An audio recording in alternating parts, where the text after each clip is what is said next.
if your shifter assembly doesn't sound like that, then it's time to upgrade it, or at the very least replace some key contributors to why it's so sloppy, some key factors, you know. So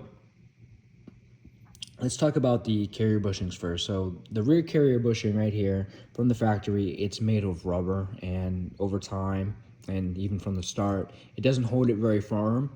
It compresses and allows for a lot of side-to-side slop. Now I replaced it with polyurethane, and it holds it very firm. I mean, I mocked it up there just out of curiosity, and just sliding it in was a little bit tough. I think I had to spit on it, but so that's gonna help you greatly. Just not gonna allow for that. Next is the front carrier bushing. So again, from the factory, they're made of rubber. I burnt those out with a torch, grabbed a pair of pliers, and just pulled them right out. But getting them in is a little bit tougher. The clearances are very tight. So to help with that, take the bushings, put them in the freezer to shrink them, and then when it's time to put them in, heat this up with a torch to expand the inner diameter, put them in your bench vise, and press them in. And well, if you do that, it's not really that hard, but you gotta have a bench vise and you gotta have a torch. So moving on is the selector joint, right? So there's a piece of foam in here that interfaces with the transmission, and when it wears out, there's a whole lot of play back and forth. Obviously there's no play because it's new, but the next big culprit is the actual shift rod, right? Because the one from factory is filled with rubber inside the shaft, and the ball is rubber. So again, there's just a whole lot of play in that. Also the cup right here, this wears out over time, and you got to replace it. It's plastic, you know. It's just what happens with plastic, you know. The more miles on it, the worse it gets. But I digress. The selector rod. So I went with a dual shear selector rod from G.H.O.S.T. Everything seen here is from G.H.O.S.T. I'm not sponsored. I wish I was, but they just produce very, very quality products, as you can tell. But dual shear selector rod, right? So it holds everything from both sides, right? And when you use the bolt and nut, it pinches on. So everything is still mocked up kind of loose. It's only gonna get tighter. But the factory one, it is only has one of these arms, right? So it holds it from one side with a bolt with a clip. So kind of a bad design, but this addresses everything. So I hope that helps give you some insight on how to tighten everything up.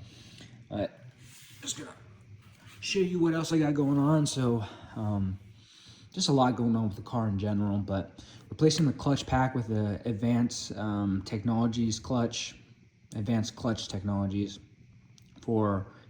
It's capable of holding 560 torque, and I'm gonna need it because I'm gonna Whipple supercharge it. Going Whipple because everybody goes turbo or centrifugal supercharger, so I'm trying to be a little bit more novel, and I think it would just be a fun project and something cool to do.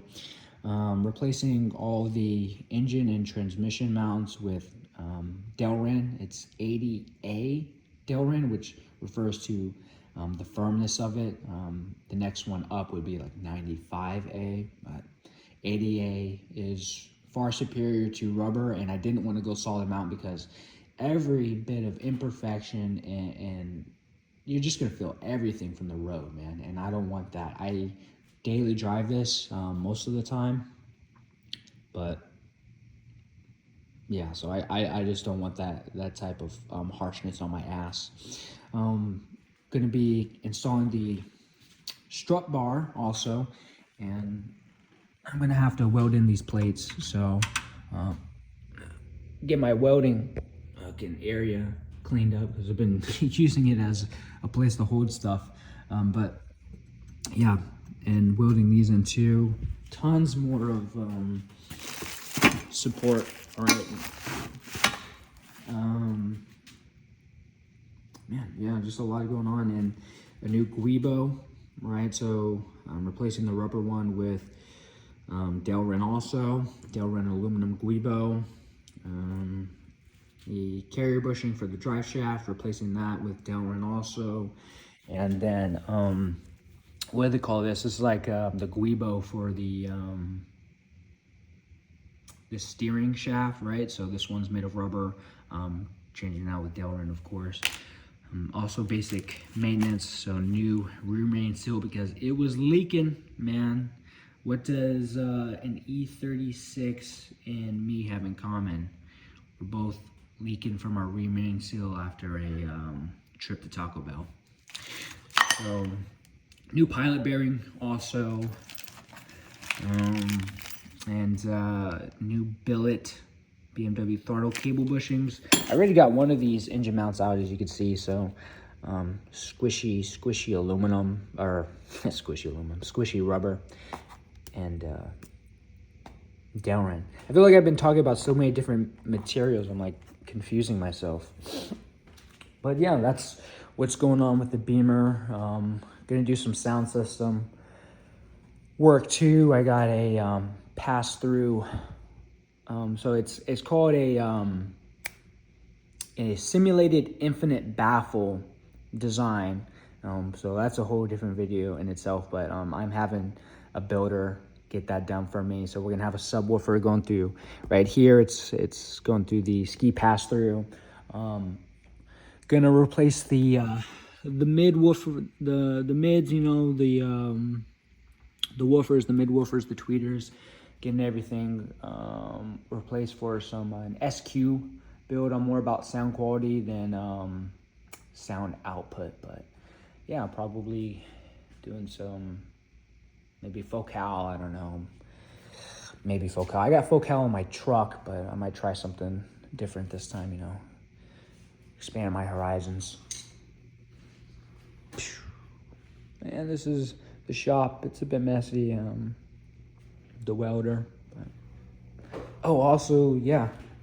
So I got a Denon exhaust. Came with the car, lucky me. But I think I'm gonna cut out some of the cats because I do enjoy that it's not too loud. It's kind of a good balance for dailying, but I just want a little more. So I'm probably gonna cut out these whatever cats or resonators, whatever they are. I think they're cats.